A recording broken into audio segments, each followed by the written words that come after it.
தமிழ்நாட்டின் வளர்ச்சி பயணத்தில் ஒருவரையும் பின்தங்க விடமாட்டோம். வெல்வோம் ஒன்றாக.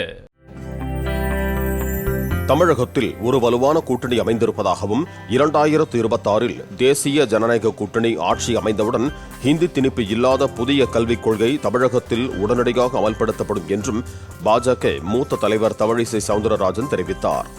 சென்னை கிழக்கு மாவட்ட பாஜக மகளிர் அணி சார்பில் மடிப்பாக்கத்தில் நடைபெற்ற பொங்கல் விழாவில் கலந்து கொண்ட அவர் செய்தியாளர்களிடம் இவ்வாறு தெரிவித்தார்.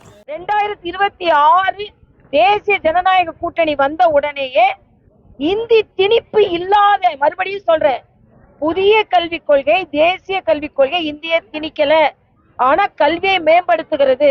இந்த கல்வி உடனே அமல்படுத்தப்படும் 2026ல. ஏன்னா இன்னைக்கு தமிழகம் வஞ்சிக்கப்பட்டு கொண்டிருக்கிறது. தமிழ்நாட்டின் வளர்ச்சி பயணத்தில் ஒருவரையும் பின்தங்க விடமாட்டோம். வெல்வோம் ஒன்றாக.